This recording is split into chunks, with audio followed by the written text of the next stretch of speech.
अभी एक महारत्ना कंपनी की तैयारी चल ही रही थी, एक नवरत्न कंपनी का भी नोटिफिकेशन आ गया। जी हाँ दोस्तों, मैं बात कर रहा हूँ ऑयल इंडिया की तैयारी चली रही थी और एनएचपीसी की भी नोटिफिकेशन का हम लोगों को लुफ्त उठाना पड़ा। और बहुत ही बढ़िया खुशखबरी आप सभी लोगों के लिए, वो सारे स्टूडेंट्स जो इंतजार में थे कि एक ऐसा पीएसयू भी हमें मिले जहां पर हम उसकी तैयारी करें और ऑल इंडिया के स्टूडेंट्स इसमें एलिजिबल हो, इसके लिए एनएचपीसी आ चुका है। हाँ, इसमें पोस्ट थोड़ा कम है, बट आपको तो एक सीट चाहिए तो बस उस एक सीट के लिए लग जाओ, इसकी कुछ खास बात है।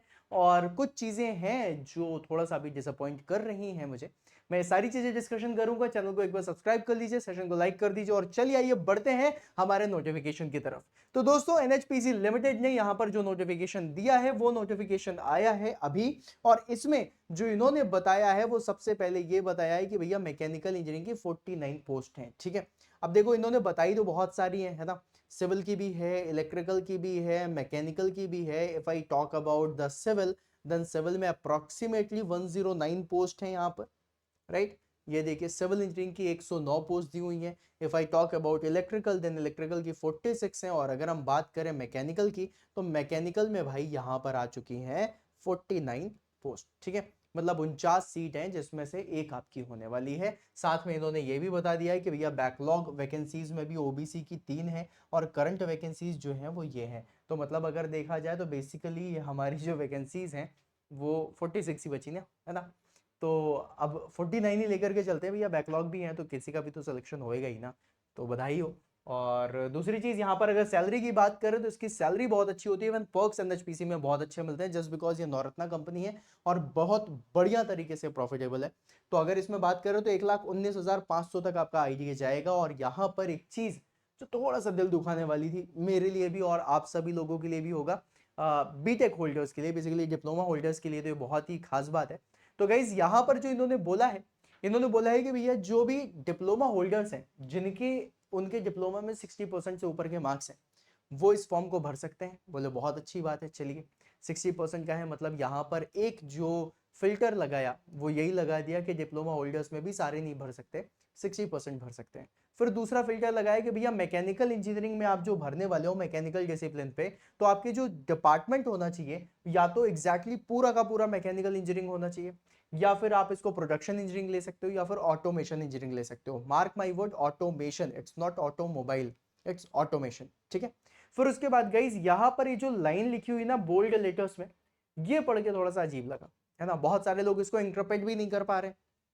मैंने देखा कुछ लोगों को जो कुछ का कुछ ही पढ़ रहे हैं, लेकिन भैया जो हिंदी में लिखा है, मतलब सॉरी अंग्रेजी में लिखा है, जिसको हिंदी में इंटरप्रेट किया जा सकता है वो तो कम से कम सही होना चाहिए। तो उन्होंने जो बोला है वो बोला higher technical qualification like BE BTech without the essential qualification that is full time regular diploma is not eligible or allowed। इसका कहने का मतलब ये है कि अगर आप लोगों ने higher qualification like BE BTech भी कर लिया है ना, तो अब आप सिर्फ डिप्लोमा होल्डर्स नहीं कहला रहे, आप लोग क्या कहला रहे हो, बीई बीटेक। लेकिन आप लोगों के लिए भी ये चीज कंपलसरी है कि अगर आप लोग बीई बीटेक भी लिख रहे हो और अगर आपने फुल टाइम रेगुलर डिप्लोमा नहीं किया है तो आप एलिजिबल नहीं हो। मतलब यहां पर ये वाला केस हो रहा है कि अगर एग्जामिनेशन हो रहा है तो वो डिप्लोमा होल्डर्स के लिए हो रहा है, तो बीटेक होल्डर्स का इसमें जो योगदान है वो नहीं होना चाहिए। क्योंकि बीटेक होल्डर्स ने जो नॉलेज लिया है, जिस लेवल पे तैयारी करी है, और जो डिप्लोमा होल्डर्स ने जो नॉलेज लिया है, क्योंकि इनको नहीं पता ना कि बीटेक होल्डर्स और डिप्लोमा होल्डर्स आफ्टर जॉब, मतलब आफ्टर ग्रेजुएशन जो तैयारी कर रहे हैं वो सेम तैयारी कर रहे हैं। इनको तो यही लग रहा है कि भैया डिप्लोमा होल्डर्स की जब हमने बात करी है तो डिप्लोमा होल्डर्स मतलब सारे डिप्लोमा होल्डर्स, राइट। अब कोई डिप्लोमा होल्डर है जिसने तैयारी तो करी, मतलब डिप्लोमा तो कर लिया, फिर उसने बी बीटेक करा, वो भी एलिजिबल है। जिसने सिर्फ डिप्लोमा करा है वो भी एलिजिबल है, जिसने सिर्फ बीटेक करा है वो एलिजिबल नहीं है अकॉर्डिंग टू दिस लाइन। अब यही कहना चाह रहा है that higher technical qualification like B BTech without essential qualification, essential qualification में क्या कह रहा है, like full time regular diploma is not allowed, not eligible. अब इस चीज को समझ के रखिएगा, राइट। ये मैं नहीं, एनएचपीसी कह रहा है। आप मेरे ऊपर मत वो करना कि सर आप बोल रहे हो ऐसा नहीं है, इसमें लिखा हुआ है, भैया लिखा हुआ है। अगर आपको ऐसा लग रहा हो तो यही सेम लाइन कॉपी करना गूगल में और हिंदी में पढ़ लेना क्या कहना चाह रहा है। वो बस यही कहना चाह रहा है कि जो बी बीटेक वाला स्टूडेंट भी है अगर उसने डिप्लोमा नहीं किया है तो वो एलिजिबल नहीं है, बस ये कहना चाह रहा है। ठीक है, तो मतलब ये फुल जो पोस्ट निकली है ये डिप्लोमा होल्डर्स के लिए है। जिसने बीटेक भी करा है डिप्लोमा के बाद वो भी ठीक है, और जिसने सिर्फ डिप्लोमा करा है वो भी ठीक है, लेकिन डिप्लोमा होल्डर्स के लिए, ठीक है, ये चीज दिमाग में रखिएगा। आप लोगों को वैकेंसीज बता दी, 49 वैकेंसीज हैं। आप थोड़ा सा और नीचे चलते हैं, इन्होंने बहुत सारी वैकेंसीज दी हैं और ऑलमोस्ट सभी लोगों के लिए बीटेक को अलाउड नहीं करा है, सिर्फ और सिर्फ डिप्लोमा होल्डर्स के लिए है, ठीक है। तो जो आपका एक क्वेश्चन होता है क्या डिप्लोमा होल्डर्स या बीटेक अलाउड है, नहीं भैया इसमें अलाउड नहीं है एज पर द नोटिफिकेशन। चलिए अब उसके बाद थोड़ा सा और नीचे आते हैं। यहाँ पर ये पूरी कैटेगरीज वगैरह बताई हैं, जिन कैटेगरीज का हमको अभी तो कोई लेना देना नहीं है, हमारे लिए जो इम्पोर्टेंट है उन सारी चीज़ों को हम देखेंगे। और इसमें थोड़ा सा और आगे आते हैं, और यहाँ पर आपको बहुत बढ़िया तरीके से कंपनसेशन पैकेज भी देखने के लिए मिल रहा है। हाँ, इसको देखते हैं, ये बहुत अच्छी चीज़ है, राइट। जो मैं पर्क्स के बारे में बात करता हूँ ना, पर्क्स क्या होते हैं बेटा? पर्क्स होते हैं जो आपको आपकी सैलरी के साथ चीज़ें ऐड ऑन करके दी जाती हैं, है ना। जैसे कि फॉर एग्जांपल आप राजधानी में चल रहे हो, तो राजधानी में आपको पर्क क्या बोलता है? नाश्ता भी मिलेगा, खाना भी मिलेगा राजधानी एक्सप्रेस में, है ना। इसी तरीके से इसमें जब आप जॉब में जाओगे तो सबसे पहले लिखा था company offers attractive compensation package comprising basic पे। जो आपको मिलना है वो तो मिलेगा, डीए मिलेगा, डियरनेस अलाउंसेस जैसे मिलते हैं, एचआरए मिलेगा, देन कैफेटेरिया अलाउंसेस मिलेगा, भैया कैफेटेरिया का भी अलाउंसेस मिल रहा है, बहुत बढ़िया है। देन उसके बाद परफॉर्मेंस रिलेटेड पे जिसे हम पीआरपी बोलते हैं, है ना। अब क्या होता है, कुछ लोग होते हैं सरकारी में पहुंच गए थे, अब काम नहीं करना, है ना। लेकिन इन्होंने बोला कि आपका अगर काम अच्छा है, परफॉर्मेंस अच्छी है, तो हम उसमें भी आप लोगों को पैसे देंगे। फिर उसके बाद मेडिकल फैसिलिटी मिलती है, और मेडिकल फैसिलिटी सिर्फ आपकी नहीं मिलती, आपके स्पाउस की, आपके पेरेंट्स की, सबकी मिलती है। फिर उसके बाद गाइस देखा जाए तो एनएचपीसी एम्प्लॉइज के लिए then family economic rehabilitation scheme, right. मतलब इसमें ये भी है कि अगर आप लोग इधर से उधर शिफ्ट होना चाहते हैं तो उसके लिए भी यहाँ पर ऑप्शन है। फिर उसके बाद सोशल सिक्योरिटी बेनिफिट्स, ठीक है, ये भी है, इंक्लूडिंग पीएफ वगैरह। पीएफ कहने का मतलब आप समझ रहे हो, जो प्रोविडेंट फंड होता है ये भी आपको मिलेगा। देन यहाँ पे पेंशन भी है, आप लोगों ने देखा होगा बहुत सारी जगह पेंशन हटाई जा रही है, लेकिन ये सेंट्रल इंडिया में है तो भाई आ रहा है, ठीक है। एंड ग्रेचुटी भी मिलेगा। तो ये कंपनी के रूल्स के हिसाब से है, और टाइम टू टाइम ये आपको चीजें अपडेट होती हुई मिल जाएंगी, ठीक है। बढ़ना होगा, बढ़ती हुई भी चली जाती हैं, ठीक है। चलिए फिर उसके बाद गाइस थोड़ा सा और आगे बढ़ते हैं। प्लेसमेंट के बारे में अगर मैं बात करूं तो देखो लिखा हुआ है candidates will be placed at projects, power stations, office including joint ventures and subsidiary companies of the NHPC in the various parts of the company और अब्रॉड। कहने का मतलब कि अगर आप एनएचपीसी में ज्वाइन करते हो तो एनएचपीसी में आपको विदेश में भी काम करने का मौका मिलेगा। मतलब आप सोचो कि आप सरकारी ऑफिसर बन के जाओगे, और अगर आप लोग 6 महीने से ज्यादा वहां पर रुक लेते हो तो फिर आप लोग क्या कहलाओगे? एनआरआईज। हाँ सही है भाई, सरकारी एनआरआई हमारे। ओके चलो, फिर उसके बाद एप्लीकेशन फी के बारे में बात करें, देखो यहाँ पर लिखा हुआ है कि जो भी जनरल ईडब्ल्यूएस ओबीएस कैटेगरी के रिक्वायर्ड हैं वो नॉन रिफंडेबल 600 रुपये की फीस है। मतलब रिफंड नहीं होगी, एक बार तुमने दिया तो दिया, ठीक है। तो 600 रुपीज की फीस है, प्लस एप्लीकेबल टैक्सेस। अब इसमें 18% लगा दो, राइट। 18 छक्का 108, तो 108 रुपए और जुड़ जाएगा। तो 600 रुपए में 108 जोड़ दिए तो 708 रुपए, मतलब जीएसटी भी हमसे ही लिया जा रहा है, चलो कोई नहीं, 708 रुपए की आपकी फीस हो गई, ठीक है। अब ये कैंडिडेट फीस आप लोगों को लगेगी। भाई अगर आप लोगों को लग रहा है कि ये ज्यादा फीस है, मैं खुद बोलूंगा हाँ ज्यादा है, ठीक है, मैं खुद बोलूंगा ज्यादा है, क्योंकि जीएसटी वगैरह इंक्लूड करके फीस लेनी चाहिए थी, लेकिन चलो ठीक है, ले रहे हैं, कोई बात नहीं, है ना। फिर उसके बाद गाइस स्टेप्स टू अप्लाई में लिखा हुआ है कि आप लोग क्या करना है, nhpcindia.com में जाइएगा, वहां पे करियर में जाइएगा, करियर में जाकर के आप इसको अप्लाई कर सकते हैं। थोड़ा सा और आगे बढ़ते हैं, है ना। यहाँ पर स्कैन डॉक्यूमेंट कॉपीज वगैरह लिखा हुआ है, ठीक है। ये सारी चीजें, ये सब मैं आपको बता रहा हूँ कि ये जितनी भी सारी चीजें हैं सब कुछ आप लोग अपने फॉर्म में कर चुके हो। एसएससी जेई का फॉर्म भी सेम भरा जाता है, आरआरबी जेई का भी फॉर्म सेम भरा जाता है, मतलब almost A to Z almost हर चीज सेम होती है। तो आपके पास वो सारी चीजें हैं जो इसके फॉर्म भरने के लिए जरूरी है, ठीक है। फिर उसके बाद थोड़ा सा और नीचे जाते हैं, फोटोग्राफ अपलोड, ये वो फलान ढमकान, ये सब कुछ होता है। सबसे इंपॉर्टेंट क्या है? Selection process. अब देखो भैया सिलेक्शन प्रोसेस में क्या बढ़िया चीज लिखी है, ये सुन करके तुम्हारा दिल खुश होगा। क्या लिखा है? that the candidate registered online with the NHPC have filled all the requisite information, छोड़ो ये line, is with eligibility criteria shall be provisionally allowed to appear in the computer based test CBT and the written test as applicable। अगर वहां पे है तो वो आपको देना पड़ेगा, मतलब applicable है तो देना पड़ेगा, right। the minimum qualifying marks in the CBT and the written test for consideration candidates in the selection process shall be followed। इसमें लिखा हुआ है जनरल ओबीसी के लिए 40% ऑफ द टोटल मार्क्स चाहिए, ठीक है। आप लोगों का अब देखो क्या लिखा है, based on the online test. Provisionally selected candidate shall call for the document verification. मतलब आप लोगों का एक टेस्ट होगा सीबीटी का, फिर उसके बाद डॉक्यूमेंट वेरिफिकेशन होगा। कहां पर होगा? यहीं दिल्ली आना पड़ेगा। आना तो भाई मिलने जरूर आना, हम भी गुड़गांव में ही है, दिल्ली के मतलब फरीदाबाद के बगल में ही। तो कहां पे आना है भाई? फरीदाबाद आना है, ठीक है। फरीदाबाद यहाँ से जस्ट बगल में ही है, तो आप लोग आ सकते हो। In this process all the requisite documents will be verified against the original marksheet. मतलब यही डॉक्यूमेंट वेरिफिकेशन जो होता है, अभी जो लोग आप लोग आरआरबी में गए हो, आप लोगों का भी वही डॉक्यूमेंट वेरिफिकेशन है जो यहाँ पे होता है, राइट, ताकि तुम लोग बिल्कुल सही भरे हो, ठीक है।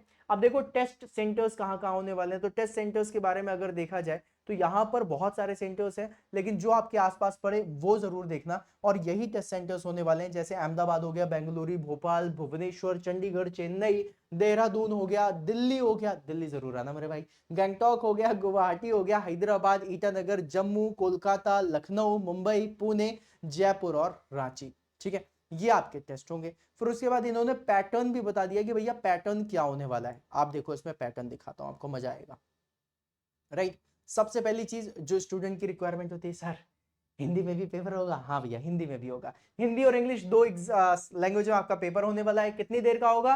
3 घंटे का, 180 मिनट का पेपर होने वाला है। मतलब गेट एग्जामिनेशन जो 3 घंटे का होता है, उसी तरीके से ये भी 180 मिनट का होगा। कितने नंबर का होगा? 200 नंबर का होगा। अरे याद है अपन को एसएससी जेई में भी 200 नंबर का होता था सीबीटी 1, राइट, वही है भैया 200 नंबर का। लेकिन एसएससी जेई में आपको 200 नंबर के लिए कितना टाइम मिलता था? 2 घंटा, यहाँ 3 घंटा। लो 1 घंटा और ले लो, चलो आराम आराम से पेपर लिख लेना, ठीक है। ओके, अब इसके बाद गाइस क्या बोला है? Civil, mechanical, electrical, electronics and communication, supervisor IT, senior accountant, सबके लिए सेम पेपर है, ठीक है। इनके लिए पैटर्न सेम है, सिलेबस अलग है, ठीक है। पैटर्न में क्या कह रहा है? 3 पार्ट होंगे। पहला पार्ट क्या होगा? 140 क्वेश्चन पूछे जाएंगे आपके डिसिप्लिन से, है ना भाई। 200 नंबर का पेपर है तो 140 नंबर तो बनते हैं ना मेरे भाई। तो 140 क्वेश्चन आपसे पूछे जाएंगे आपके डिसिप्लिन के, ठीक, चलो मान लिया। फिर दूसरा क्या कह रहा है? कह रहा है दूसरा पूछ लेंगे, 30 क्वेश्चन पूछ लेते हैं जनरल अवेयरनेस के। क्या हो रहा है? मोदी जी कहाँ गए, है ना, ये कहाँ पे बम फेंके थे ठीक है। अभी टैरिफ कौन ज्यादा लगा दिया है, किसके साथ व्यवहार दोबारा बना रहे हैं, जिसके साथ तो दुश्मनी चल रही थी, ये सारी चीजें थोड़ा बहुत पूछ लेंगे। फिर उसके बाद कह रहे हैं रीजनिंग पूछ लेंगे, ठीक है। 30 नंबर की रीजनिंग पूछ लेंगे। तो भाई 30 नंबर की जनरल अवेयरनेस, 30 नंबर की रीजनिंग, ठीक है, और 140 नंबर की तुम्हारी डिसिप्लिन। मतलब ना ही आपका यहाँ पर मैथमेटिक्स आने वाली, एप्टीट्यूड जिसे हम बोलते हैं, ना ही आप लोगों का इंग्लिश आने वाला है, ना ही आप लोगों का इन्वायरमेंट आने वाला है, ना ही स्टैटिक जीके आने वाला है, कुछ भी नहीं आने वाला। सिर्फ current affairs, general awareness, right, है ना। स्टैटिक जीके का तो इतना खास वो भी नहीं है, लेकिन फिर भी थोड़ा बहुत देख के जाना, क्योंकि आजकल कनेक्ट बहुत अलग लेवल पे कर देते हैं, ठीक है। तो ये तुम लोगों का सिविल, मैकेनिकल, इलेक्ट्रिकल का हो गया। मार्किंग में देख लो, मार्किंग में क्या आप लोगों के लिए नेगेटिव मार्क्स हैं? जी हाँ है। सही नंबर लोगे, मतलब सही आंसर दोगे तो 1 नंबर मिलेगा। अगर गलत आंसर दिए तो 0.25 नंबर काट लेंगे, कहेंगे चलो। तो मतलब कहने का क्या है? 1/4, ठीक है, 1/4, 25% मार्क्स कट जाएंगे। तो 1 नंबर का क्वेश्चन होने वाला है, तो 0.25 इसमें से काट लिया जाएगा। चलो भाई पैटर्न भी देख लिया, ओके। अब एज रिलैक्सेशन ऑलमोस्ट सभी एग्जामिनेशन में या फिर सभी उसमें सेम ही होता है। जैसे reservation for SC ST OBC के लिए एंड पीडब्ल्यूडी के लिए with disability of the 40 years will be as per the norms and directives, लिखा हुआ है ना, गवर्नमेंट नॉर्म्स एंड डायरेक्टिव्स के हिसाब से होता है। मतलब ओबीसी के लिए कितना होगा भाई साहब? 3 साल। एससी एसटी के लिए कितना होगा? 5 साल। यही चलना है और क्या। अब कोई नई चीज थोड़ी ना लेके आ जाएंगे, है ना। Okay, the upper age limit of the age relaxation by 5 years for SC ST, 3 years for OBC. देख लो, वही बोल रहे थे हम, है ना। फिर आओ और नीचे आ जाते हैं, बहुत बड़ा नोटिफिकेशन दिया है ये, ठीक है। मेडिकल फिटनेस कह रहे हैं मेडिकली फिट हो, है तभी तो नहीं कर, आप कोविड वोविड का टेस्ट करा लेना भाई साहब पहले ही, ठीक है। जस्ट किडिंग, ऐसा कुछ भी नहीं है, तुम लोग मेडिकली बिल्कुल फिट, है ना, कोई दिक्कत वाली बात नहीं है। और मेडिकली फिट जिसमें देखने का है ही नहीं। फिर जनरल इंस्ट्रक्शंस में इन्होंने दे दिया है कि आप इंडिया के ही भारतीय होने चाहिए, है ना। कोई मतलब पाकिस्तान नेपाल से आकर के फॉर्म भरेगा तो ना मानेंगे, ठीक है। तो मतलब इंडिया का ही होना चाहिए तभी हम मानेंगे। इंडियन गवर्नमेंट जो तुम्हारे रिकॉग्नाइज यूनिवर्सिटी होगी और गवर्नमेंट के हिसाब से जो तुम्हारे आईडीज बने होंगे उन्हीं का ही यूज करना है। ये सारी चीजें इन्होंने बहुत जबरदस्ती की देख दी है, ठीक है। हाँ, अब इन्होंने देखो बोल्ड लेटर्स में जो लिखा है इसको थोड़ा सा समझ लो, है ना। इन्होंने बोला है before applying the candidate should ensure that he और शी, वो या वो, fulfills the eligibility and the norms mentioned in the advertisement. If a candidate is shortlisted based on the information given by him or her does not fulfill the same and meet the criteria, he will not, or he or she will not be allowed to join. कह रहा है गलत information भरोगे नहीं join करने देंगे, 600 रुपया जो लिए वो भी नहीं वापस करेंगे, ठीक है, क्योंकि वो तो नॉन रिफंडेबल है। ओके, ठीक है। आप लोगों को क्वेरीज होती है ना, सर ऐसा है, सर वैसा है, तुम कमेंट बॉक्स में डालना, मैं बता दूंगा। तुम कह रहे हो नहीं हमको आपसे नहीं पूछना, हम एनएचपीसी से पूछेंगे, पूछ लो। यहाँ पे जो लिखा हुआ है रेक्ट सेल 2023@nhpc.nic.in, यहाँ पर for any queries regarding the recruitment exercise please send us a email, जिसका रिप्लाई हम लोग एग्जामिनेशन के बाद देंगे। ठीक है भाई, जल्दी रिप्लाई नहीं आता है लेकिन आ जाएगा। ठीक है, परेशान मत हो, अगर कोई भी ऐसी इंफॉर्मेशन है तो तुम पूछ सकते हो। ठीक है, ओके। फिर उसके बाद इंपॉर्टेंट डेट, आहा इंपॉर्टेंट डेट कह रहे कब आएगा ये फॉर्म, 2 सितंबर से आने वाला है। ठीक है, मतलब 2 सितंबर से आएगा। फिर उसके बाद इन्होंने बताया last date of the online portal वो है 1 अक्टूबर, मतलब पूरा पूरा 1 अक्टूबर तक का टाइम। तो अभी अगर देखा जाए तो सितंबर का पूरा पूरा महीना तुम्हारे पास है जिसमें तुम फॉर्म भर सकते हो। जल्दी ही फॉर्म भर लेना। सितंबर में 2 सितंबर को सुबह 10 बजे से 1 अक्टूबर शाम के 5 बजे तक फॉर्म भरे जाएंगे। ठीक है मेरे भाई, चलो। फिर उसके बाद ये हिंदी में आ गया है। ठीक है, तो सारी चीजें आप लोगों को जितनी भी हमने बताई हिंदी में। अच्छा, मैं तुम्हें प्रॉफिट वाली बात बता रहा था ना, ये देखो ये प्रॉफिट में लिखा हुआ है। क्या लिखा हुआ है, एनएचपीसी अकेला, एनएचपीसी स्टैंड अलोन अकेला, सिर्फ एनएचपीसी की बात कर रहे हैं, 31 मार्च 2025 तक में 17,500 करोड़ की ऑथराइज्ड शेयर कैपिटल रख चुका है, 10,045 करोड़ की पेडअप कैपिटल है और 87,121 करोड़ का इन्वेस्टमेंट बेस है, मतलब संपत्ति है। तो 87,000 करोड़ की कंपनी में तुम जा रहे हो। आजकल इससे देख रहा हूं 5,000 करोड़ की कंपनी, 20,000 करोड़ की कंपनी, तो मतलब अगर देखा जाए तो 87,000 87,000 करोड़ की कंपनी है बेटा ये। तो मतलब बहुत तगड़ी प्रॉफिटेबल है। तो यही सारी चीजें इसमें लिखी हुई हैं। आई बिलीव मैंने आप सभी लोगों को सारी चीजें बता दी हैं, पैटर्न बता दिया है, एग्जाम डेट बता दिया है। सॉरी, एग्जाम डेट तो आई नहीं ना, तो एग्जाम डेट जल्दी आएगी। और अगर देखा जाए तो नोटिफिकेशन एंड होने के एटलीस्ट 2 महीने के बाद एग्जाम डेट आती है। तो तुम्हारे लिए फिर से इसके लिए तुम्हारे पास 3-3 महीने का ही समय बच रहा है। 3 महीने is a good amount, right. ऐसा कोई स्टूडेंट है जो एसएससी जेई का फॉर्म नहीं भर पाया था, है ना, डिप्लोमा होल्डर ही है, एसएससी जेई का फॉर्म नहीं भर पाया था और वो तैयारी करना चाहता है इसकी, तो भैया तैयारी में लग जाओ। 3 महीने का समय तुम बढ़िया तरीके से तैयारी कर सकते हो। क्यों? क्योंकि तुमने अभी तक में अगर एसएससी का फॉर्म नहीं भर पाए लेकिन एसएससी की तो तैयारी कर ही रहे थे, और जो तुम एसएससी की तैयारी कर रहे थे उसका फायदा तुम्हें यहां मिलेगा। जनरल अवेयरनेस 30 नंबर की आनी है, रीजनिंग 30 नंबर की आनी है, मतलब बहुत ही फुद्दू सा पेपर होगा मुझे जो लग रहा है ना।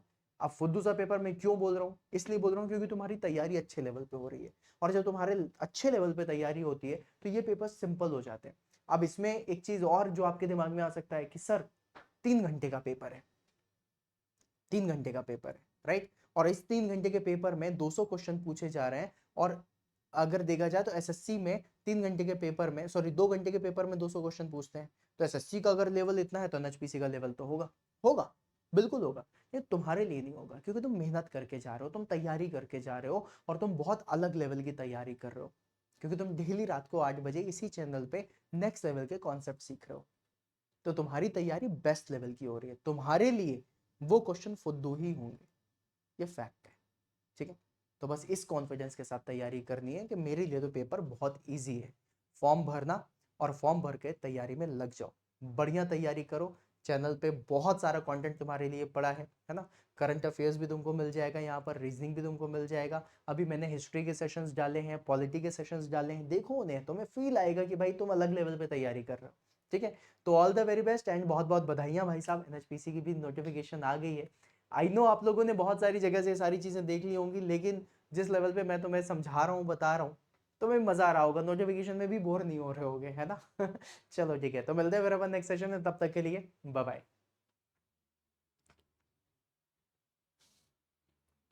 और जाने से पहले चैनल को सब्सक्राइब जरूर कर लीजिएगा। Bye bye guys.